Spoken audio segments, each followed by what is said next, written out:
Hi boys and girls, it's Mrs. Brown. I've missed you so much, so I'm so happy that I have the opportunity to read you a story. And I picked a story for two reasons. It's called Lost and Found. It's by Oliver Jeffers. And one reason I picked him is because you already know a lot of the books that Oliver Jeffers has written. Like remember we read Stuck and we read How to Catch a Star. In my Discovery readers, we just read Life on Mars. Those are all by Oliver Jeffers. And this one I picked for a reason. One is because you knew the author, and the other one is it is something I have not read to any of you guys, the kindergarten class or Discovery readers or Red Eye readers or any of you. So I chose this one, and I do love this author. And the other reason is it's about friendship. And I thought this would be good at a time like this because I know you're probably missing your friends. So maybe as I'm reading the story, we can sit and think about maybe how to do something for our friends or get in touch with our friends or maybe write them a letter or FaceTime them or just anyone that you maybe don't really talk to in class. Maybe reach out to them and see what they're doing. And I hope you're all having a great time at home with mom and dad and your sisters and brothers. So if we're going to start it like we always do, and I want you to look at the front cover and maybe for a minute, let's think. What do you think the characters, or who do you think the characters are in the story? So I know I can't hear you, and you're so smart, so I know what you're thinking.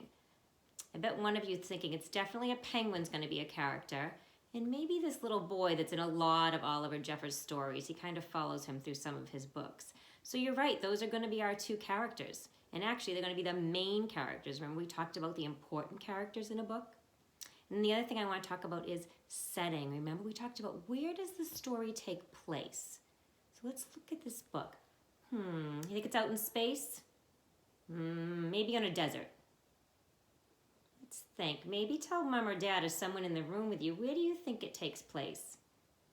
Oh, I think I heard someone said near an ocean, in an ocean. And I want you to notice something in the background here. This might even tell you a little bit more of where in an ocean it takes place. Who sees that?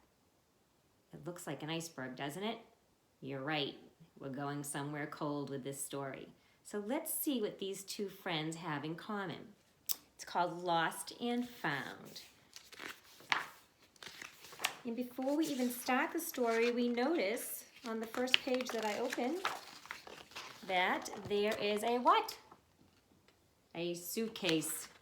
What would I need a suitcase for? Traveling probably, huh? And that's just what these friends do. Look it, he has a suitcase. So they have to travel. So we know that might happen in the story. We might even want to think for a minute and think, where would these guys be traveling to? And maybe why are they traveling? We can kind of predict. You can take a minute and think about it. Where would they be going? I'll give you another picture. Maybe you can think and share with a sister or brother or mom and dad. Once there was a boy who found a penguin at his door. Kind of unusual, especially because it's not looking very snowy out. I'm thinking the penguin's probably not where he should be. What do you think? I think you're right. See him? The boy didn't know where it had come from, but it began to follow him everywhere. He just followed him, but he couldn't really talk.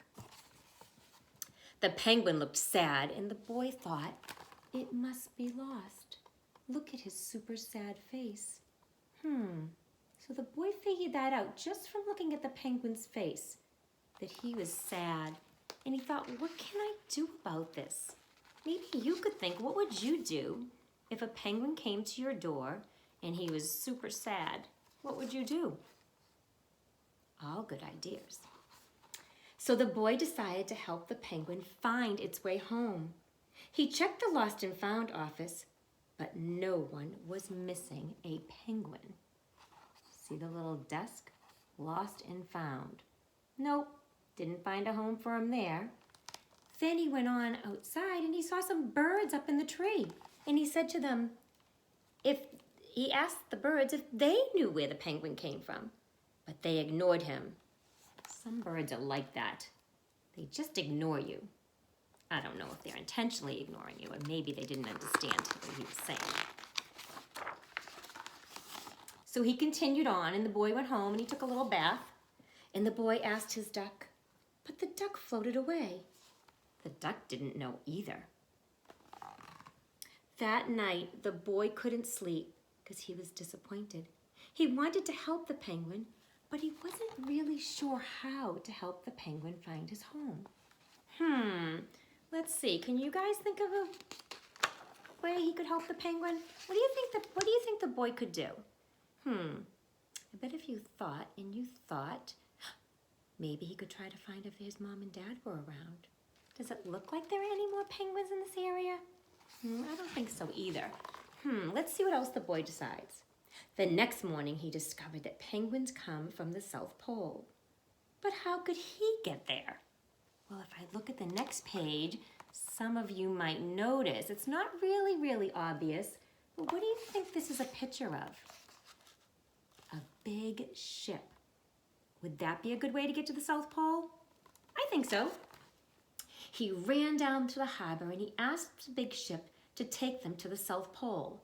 But his voice was much too small to be heard over the ship's really loud horn. So guess what? The ship left. Now the boy doesn't know what to do. But he thought to himself, well, if the ship could take me to the South Pole and it left, maybe we could make our own boat and still get there. Together, the boy decided he and the penguin would row to the South Pole. So the boy took his rowboat and tested it for size and strength. He told stories to the penguin to help them pass some time.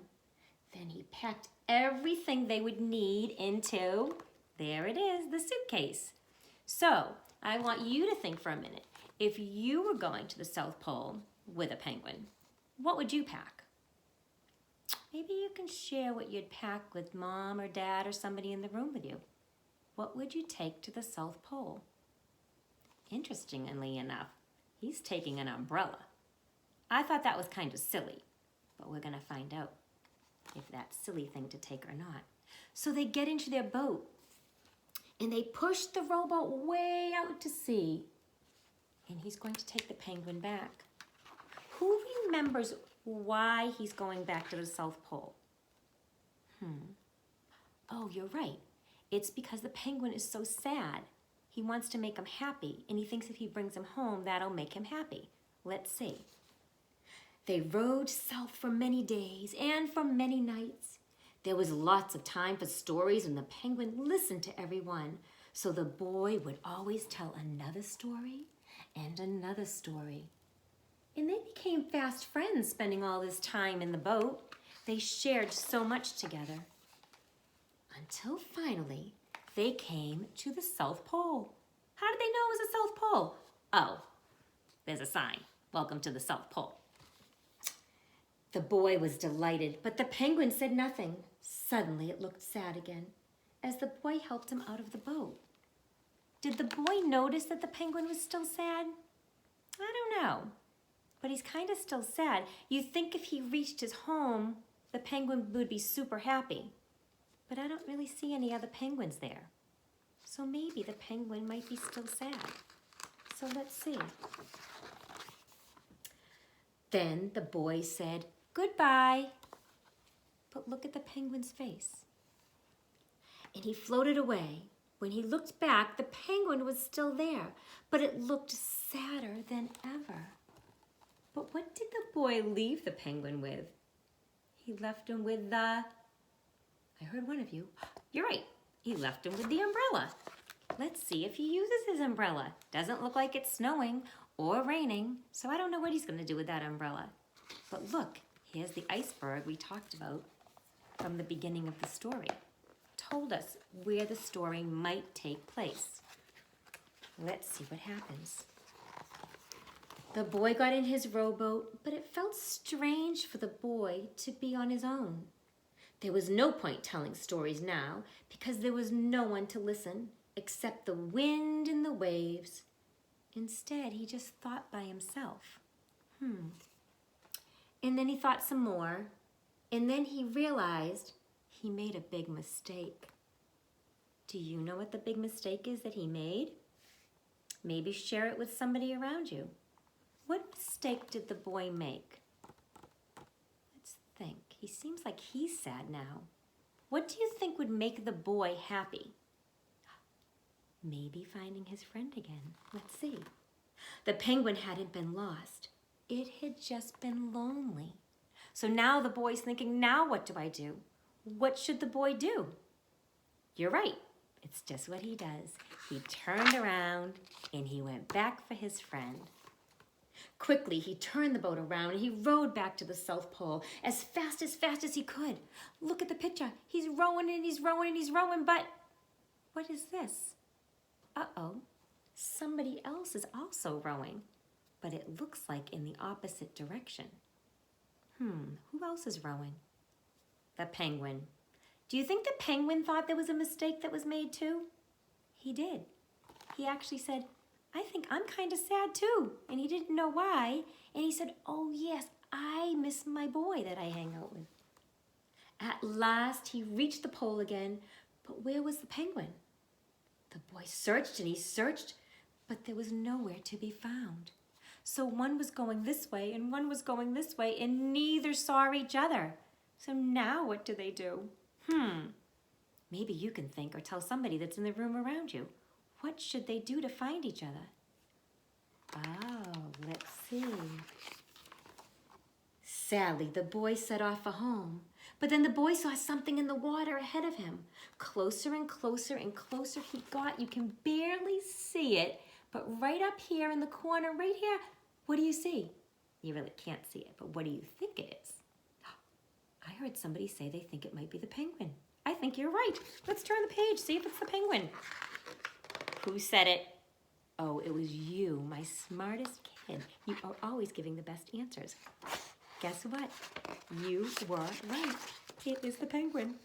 And what else do we notice? We notice what the umbrella was for now, don't we? The umbrella was for him to make a boat with. The penguin, and guess what? They met each other. And now they are truly happy. Even though we don't see their faces too much, we know that they're hugging, and that's what friends do when they're happy. Not that we can do that anymore right now, but someday we'll be able to hug again. And so the boy and his friend went home together, talking of wonderful things all the way home. And do you see them in the boat? And they're both happy. And I read this because I know you missed your friends, and someday you too are going to be able to get back to school and hug your friends and tell them how much you miss them and you love them. But maybe while you're home, you could make a card. Maybe you could call them, or you could FaceTime them, or maybe, I don't know how close you live, but wave out your window. So in addition to this story, Miss Ellen is going to be giving you instructions on how to make a toilet paper roll penguin to go with the story, so you can have your little penguin with the story, okay, to remind you of your friends. All right, I miss you boys and girls so, so much, and I miss getting together and reading and having fun with you, but stay safe and stay healthy. Love you.